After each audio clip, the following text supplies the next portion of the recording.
Welcome. This is Elizabeth Fulgaro. With me today is Chaplain Lisa Northway, U.S. Army. Chaplain Lisa, I'm so excited that you're here. Thank you for being here. Can you tell me a little bit about yourself? Sure. Right now, I am serving as the Garrison Family Life Chaplain at Fort Hood, Texas. And it is the sweet spot of my ministry. I've been a chaplain uh, since 2005, been part of the U.S. Army chaplaincy since 1988. And after I've been a chaplain for about 10 years, and this is common, if you've been a chaplain for about 10 years, you can be selected for advanced civilian schooling. And that offer was to be enrolled in a master's in marriage and family counseling psychology, which really gets after the deeper needs of our service members, civilians, and their loved ones.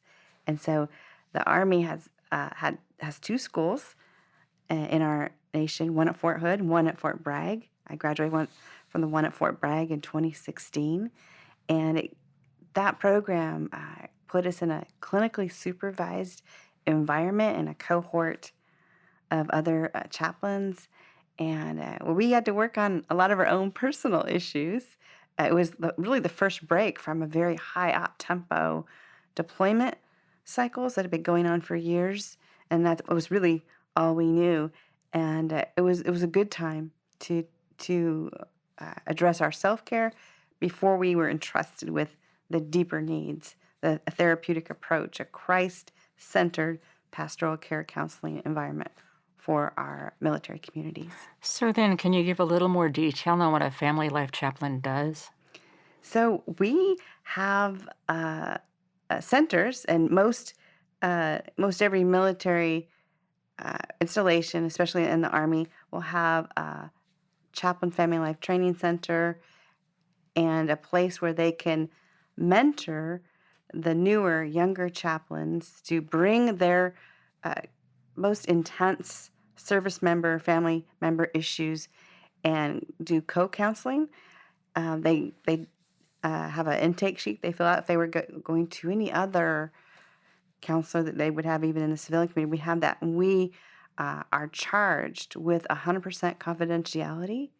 We do have mandatory reporters, of course, in the military community, but if someone is looking for a safe place to really unload, unpack the really tough stuff, maybe some very shame-filled situations, or a place where they're not sure what they need to become whole and to be healed for life and family and those things, they can come there and we can make a plan and we go after that. I do feel it is my job, it is my role to be in a place where we can reduce the shame so hard words can be spoken, and at that moment, in these moments, is where I'm going to be spiritually curious to find out what God is already doing.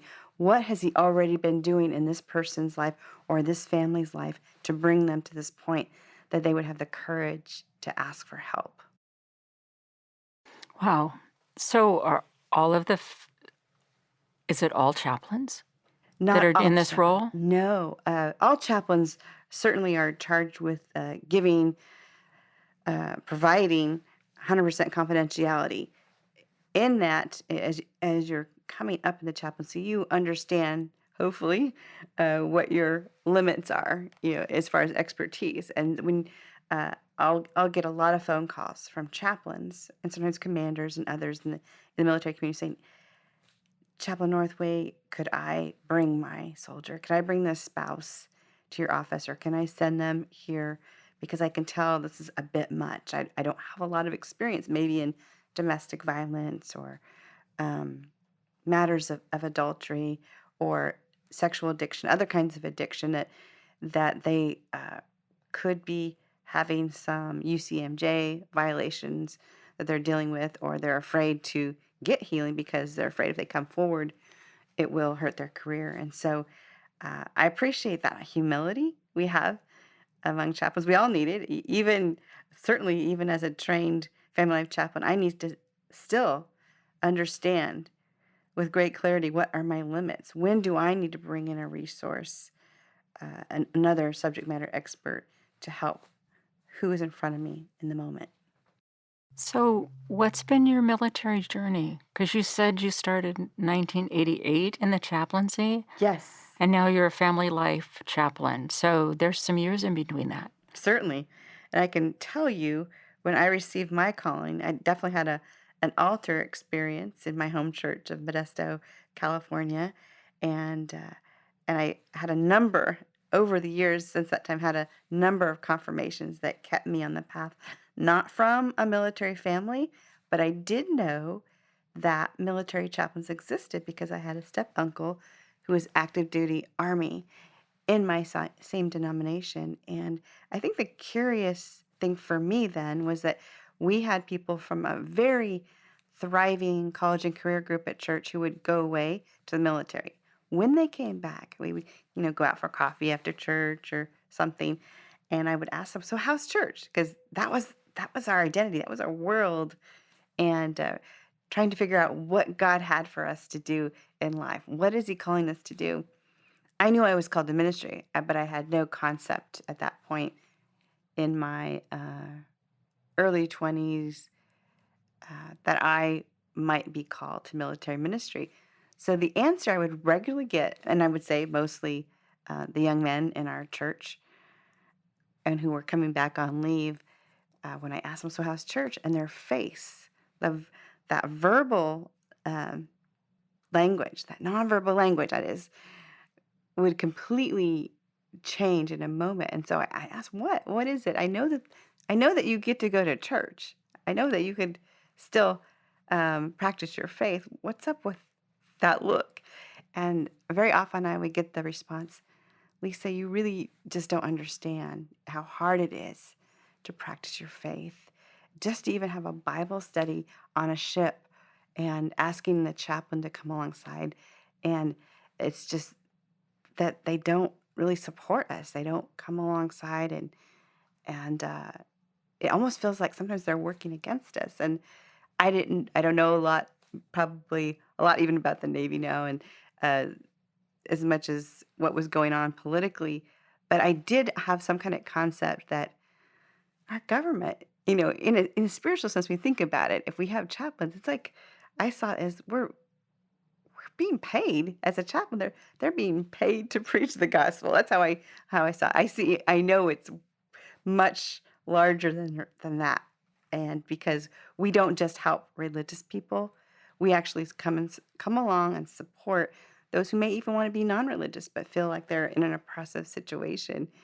Any faith group can bring its oppression and not make faith voluntary, as those very things that we fought for, our founders of our country fought for it to be the free exercise of religion.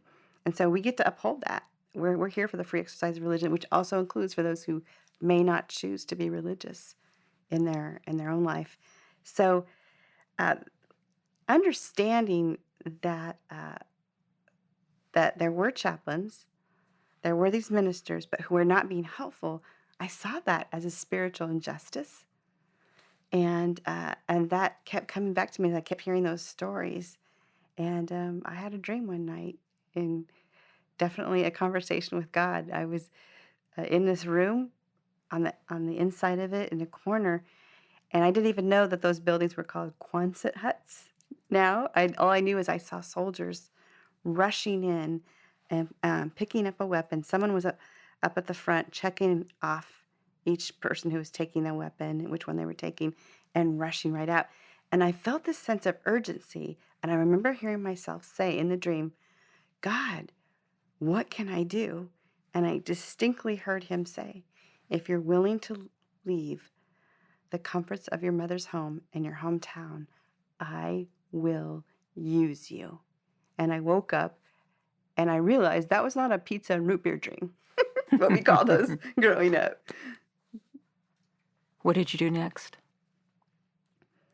Well, I was I think believe I was enrolled in ministry at Global Outreach Bible Institute at Calvary Temple Modesto, I shared that dream with a professor and told her I'd always planned to go to this college and go away to Bible college. And she sat with me, and she when she heard that what I was sensing, what I believed I was supposed to do, uh, it was right around that same time where I had an altar experience as well that was confirming the way I should go. I kind of wondered, well, I wonder if should do something with the military before I become a chaplain. And sometimes we can get really stuck with some of those smaller decisions. And I think she, in all her wisdom, could see I was in that place. And she offered the scripture, which has become my life verse. I think it's the verse I pray most often with others. It's just so inclusive of God. And it's Proverbs 16 and verse 9. A person, a man or a woman, makes their plans, makes his or her plans in their heart. But God directs their steps.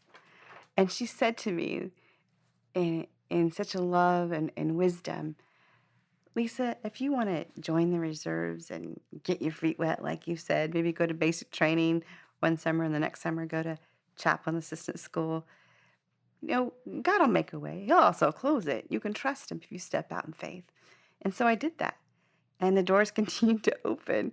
And my friends some may find I believe I'm still good friends with some of these people in my college career group. They had a going away party for me, but they would to this day tell you I was the least likely person that they knew to be in the military, which is for me another evidence it had to be God. You have to know that you know before you can step out and do something a little outside of the ordinary. And that at my going away party, I did not know that they all had this consensus. Hey, Lisa, just enjoy tonight. We know you'll be back in a few weeks. There's no way you can do this. And I remember just being stunned. These people who love me already don't think I'll succeed at this, and yet they're willing to give me a going away party in good fun. What an amazing beginning. Yes. So then you entered into the Guard? Regular Army basic training. You did? That's where everybody goes, whether they're U.S. Army Reserve, National Guard, or active duty. And I was just at that time signed up for the Army Reserve part of the military because I knew I needed to continue to go to college and go to seminary eventually. And I don't know if it's changed that much, but at that time, anybody who was in the reserve and the Guard was treated like a second-class citizen right from the beginning. When they did roll call and where you're from, they'd always say to the regular Army folks, "Oh, the real Army folks, come on up." That kind of a preferential treatment. When did you switch to regular Army?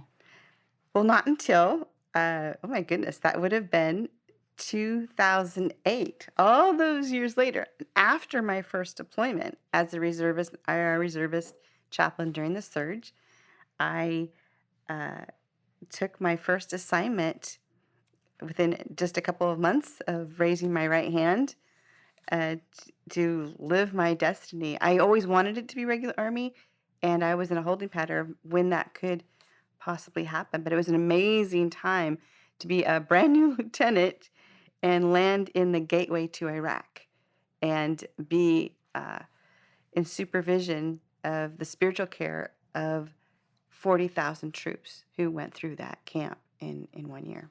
That's a lot. It was. So can you share a little more about that?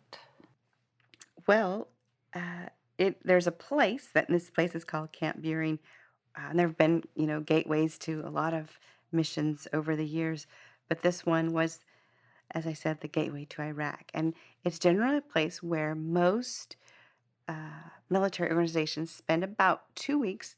A lot of that is just the climate conditioning to get off a plane and land in a place that's 140 degrees weather.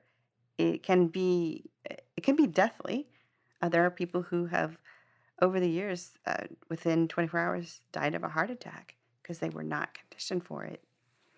and there was usually some kind of a training. A lot of it's just getting used to the weather.